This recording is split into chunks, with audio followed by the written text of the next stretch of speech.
Have you ever met a student who knows every grammar rule, understands every listening exercise, aces every reading test, but freezes the moment they have to speak? You ask them a question and suddenly, silence.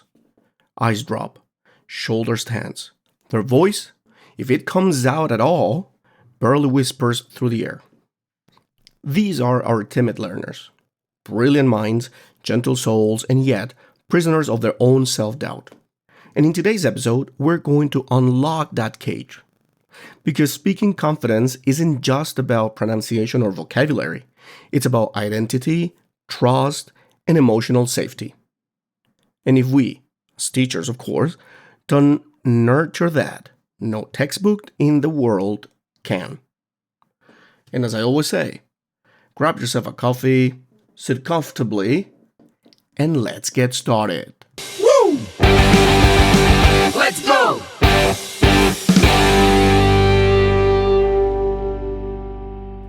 Let's start by stepping inside their shoes. Imagine being in a classroom where every mistake feels like a spotlight on your flaws. Where faster classmates dominate, where accents are mocked, or where participation equals anxiety. For many learners, speaking in a second language isn't a linguistic challenge. It's a psychological battle. Language learning exposes our vulnerabilities. When you speak, you show who you are. And when you speak in another language, you risk showing who you aren't yet. That's terrifying for many, especially for children who are naturally shy. Teenagers navigate in their own world, or adults who carry years of perfectionism and fear of judgment. So the question becomes, how can we help them find their voice? How can we as educators make speaking feel like an invitation, not an interrogation? Before any confidence blooms, there must be safety. Psychological safety, of course. Learners need to know that their voice won't be ridiculed or dismissed. That begins with our attitude. Celebrate attempts, not accuracy. Smile when they speak, nod when they hesitate. Use phrases like, "I love how you try to express that. That's a great idea. Let's find another way to say it." I think that's a lot better actually to say instead of just immediately go looking at them with this judgmental eyes. By reframing mistakes as moments of growth, we lower the stakes. A timid learner doesn't need correction. They need connection. And connection starts with trust. Learn their names, what they love, or ask about their pets, their hobbies, their weekends. And the moment a student feels seen, they'll start to feel safe.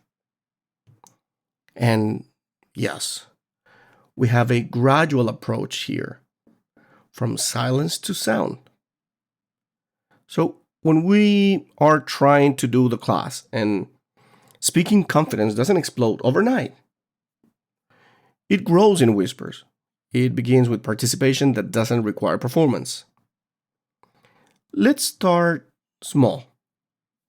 For example, whisper games, pair work, low-pressure tasks, chants, or collaborative storytelling. Give them micro moments of victory. Instead of asking them to speak in front of the class, maybe you can start with, tell your partner your favorite food, or describe this picture together. Say one word that comes to your mind. These are a low-risk speaking task. Every time they speak without fear, they reinforce a neural pathway that says, I survived. I can do this again. Gradually, we build from private to public speaking, from pairs, small groups, whole class, and presentations. Confidence is a staircase. Each step matters. And here's something that often goes unsaid. Timid learners don't need more correction. They need more encouragement. Imagine telling a nervous student after their first attempt, "Good try, but your pronunciation was wrong." That may be technically true, but emotionally destructive. Instead, focus on progress feedback. You spoke more fluently this time. Your confidence is growing. Great job. Then, once they trust the process, you can gently guide accuracy. Think of yourself as a coach, not a judge. Coaches don't just point out mistakes, they build belief. So, emotional anchors and the power of empathy. Confidence thrives on empathy. A timid learner is not lazy or unmotivated. They're protecting themselves from embarrassment. So, meet them where they are. Ask questions like, what makes speaking difficult for you? Or how do you feel when you talk in class? Once you know their fears, you can design strategies around them. Maybe their fear mispronunciation, teach phonetic awareness. Maybe they fear judgment. Implement peer support circles. Maybe they're perfectionist. Show them videos of native speakers making mistakes too. Remember, the goal is not to eliminate fear. It's to make fear manageable. Now, let's talk techniques. Here are practical ways to turn shy learners into confident speakers. First, use script before spontaneity. Let them read about dialogues or role plays first. Familiarity breeds courage. Second, echo practice. You say a sentence, they repeat softly. Gradually increase volume and independence. Third, story cubes or visual prompts. Use pictures or story dice. They don't have to invent from scratch. The image gives them support.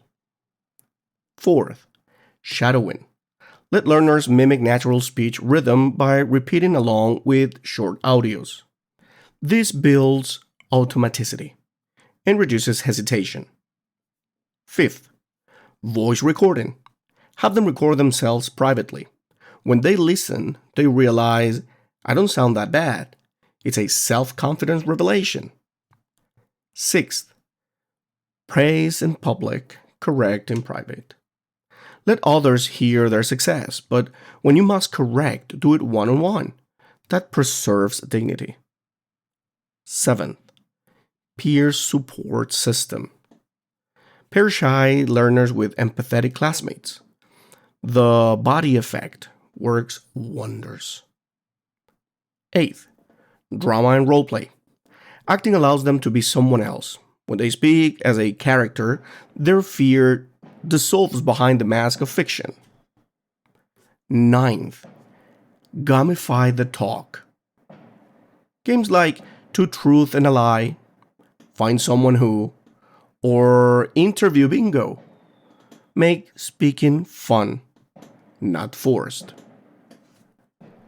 And 10th, classroom language routine. Create predictable speaking rituals. Greetings, daily questions, mini reflections, repetition creates comfort. This actually works wonders with kindergarteners, especially when they're learning the second language. It's amazing.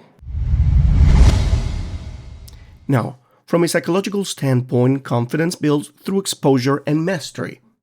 The more a learner speaks and sees success, the more their brain associates speaking with safety, not threat. The amygdala, the fear center of the brain, gradually relaxes as speaking becomes a neutral or even pleasurable act. This is why consistent, supportive environments are key. And remember, confidence is not the absence of fear. It's the decision to speak despite it. So, here's for the teachers, talking to you teachers. Timid learners mirror our energy. If we radiate calmness, empathy, and enthusiasm, they reflect it back.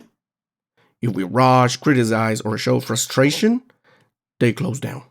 Period. So, take care of your tone.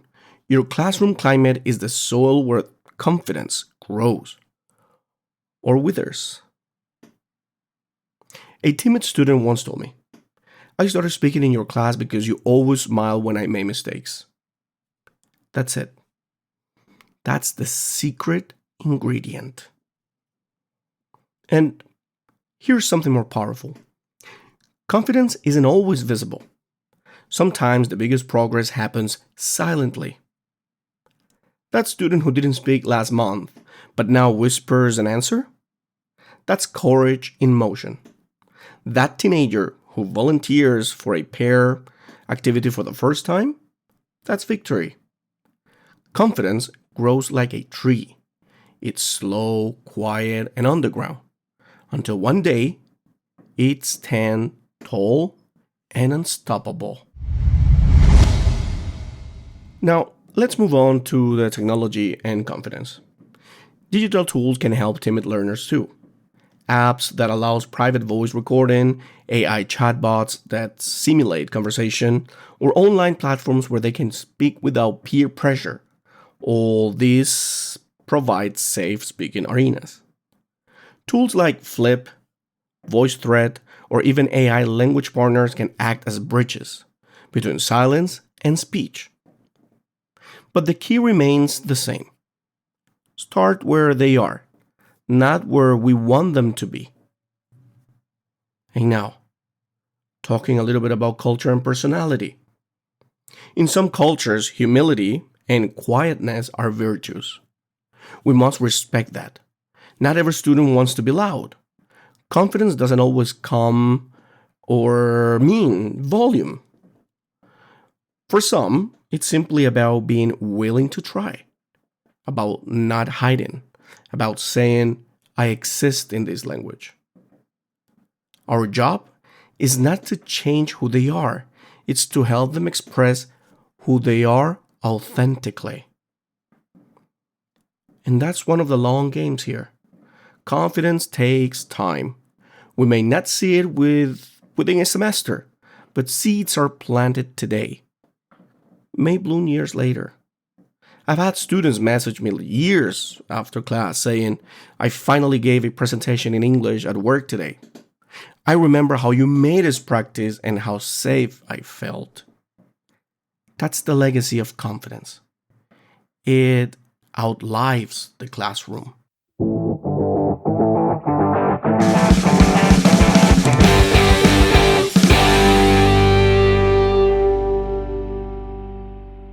So, to every teacher listening, be patient, gentle. Be the mirror that reflects possibility, not fear. Because sometimes a timid learner's first confident sentence is not just an academic milestone. It's an act of self-liberation. They're not just learning to speak English, Spanish, Chinese, or any other language. They're learning to believe in their own voice. And that, my great fellow educators, language lovers, is the most beautiful sound in education.